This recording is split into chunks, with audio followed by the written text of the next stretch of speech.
You ever get that gut feeling like you're watching the first domino fall in a chain reaction of someone else's dumb decisions? That's exactly how I felt the morning I decided that, no, my rural mailbox wasn't going to be the next casualty in what had become a bizarre, slow-burning turf war. A war that, if there's ever a Guinness Category 4 most mailboxes annihilated on a single property in under 6 months, I'm likely a top contender. This story ends with a totaled HOA truck, one thoroughly humiliated neighborhood watchdog, and what is now the most ludicrously overbuilt mailbox in all of Cotton Ridge County. But to appreciate it properly, I need to take you back. I live on 30 dry, ornery acres of Texas brushland, at the dusty fringe of a place grandly misnamed Cotton Ridge Country Estates. Estates is doing a lot of heavy lifting there. It's mostly mesquite trees, rattlesnakes, and a fancy sign at the entrance. But because the word estates made it onto a developer's flyer once upon a time, we got ourselves an HOA. And not just any HOA, one lorded over by Milton Craig. Milton is the kind of guy who took early retirement from a job in middle management and reinvented himself as the self-appointed lawman of lawn care. Picture a man with a perma sunburn, a bad-shaped ego, and cargo shorts that could double as a filing cabinet. His chariot? A sun-bleached tan F-150 adorned with blinking amber lights and community patrol unit magnets slapped proudly on both doors. He called it the CPU. We called it Craig's personal uprising. And the one thing that man hated more than wind chimes not in regulation beige? My mailbox, not because it was falling apart. Nope, he just didn't like me. I wasn't one for potlucks, never attended the meetings, and once told him HOA flower color rules felt a little too much like Stepford for my taste. That CLIT began subtly. One Tuesday I walk out to grab the mail and find the box door hanging like a busted jaw, flag missing entirely. I thought maybe a garbage truck clipped it. Annoying, but stuff happens. A week later, though, whole thing's flattened, tire tracks cutting right across the shoulder like a signature. Someone had lined it up on purpose and gunned it.SOI upgraded, replaced it with a steel box, sunk a proper post, reinforced it with concrete. 9 days. That's how long it survived. I found it twisted like modern art, a faint beige streak on one edge, the only clue I needed. I didn't want to believe it. But I knew. So I did what any good-natured man pushed past polite does. I got methodical. Started documenting. Photos, dates, even measurements. I bought a discount wildlife cam off the internet, supposed to catch raccoons, ended up catching something way dumber. The image quality was garbage, battery life worse, but 2 weeks later, jackpot.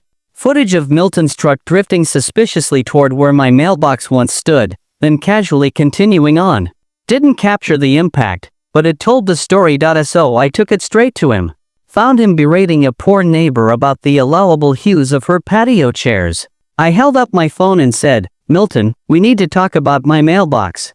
He glanced, squinted, sneered. "Just looks like a truck driving," he muttered. "Your truck," I replied. Same time my third mailbox vanished. That's when he dropped the word that flipped the switch, flimsy. Now, I've spent decades fixing engines, welding busted trailer hitches, building things that last. Flimsy? That was a challenge. That was war. So that night, I rolled out the drafting paper, fired up the welder, and consulted every inch of USPS and HOA regulation I could find. Turns out, while boxes must be accessible and maintained, there's no rule saying they can't be bulletproof. So I built what I named the Sentinel. A 6-inch steel well casing sunk 4 feet deep, encased in a literal ton of concrete. On top, a double-welded steel box with reinforced ribs, welded flag, and a thick black coat of paint. It didn't scream danger, it just looked serious.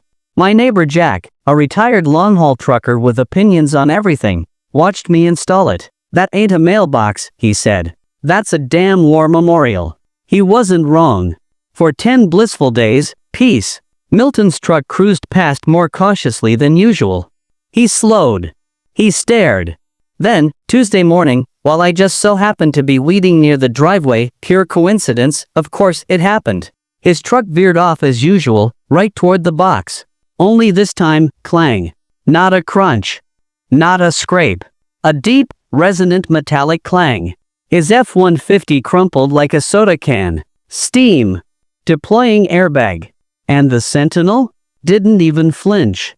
I strolled over, phone already recording. "You okay, Milton?" I asked, eyebrows raised.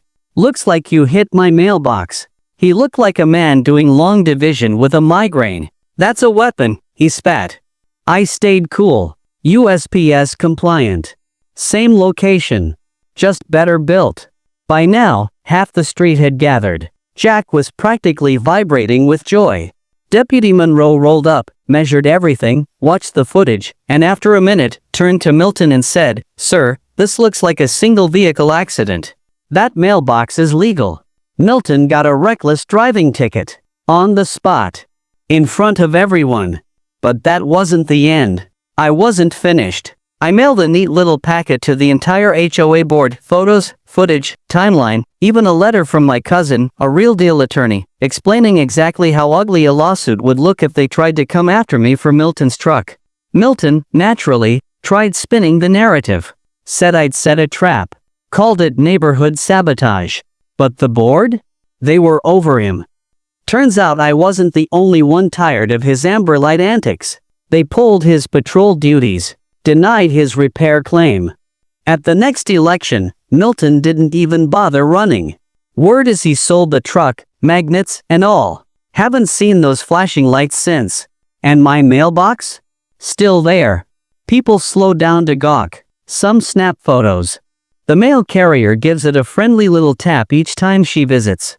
She says it's the most famous box on her whole route. In the end, it wasn't about a mailbox. It was about quietly, firmly saying no to the kind of man who thinks rules are for other people. Sometimes, you don't fight fire with fire, you fight it with steel, concrete, and patience. So what about you? Ever been on the wrong end of an HOA power trip? Had to engineer your way out of petty tyranny? Drop your wildest neighborhood tale in the comments, I read every single one. And if this story of mailbox justice made you smile, give that like button a good old-fashioned whack and stick around. We've always got room for another fighter in the war on nonsense.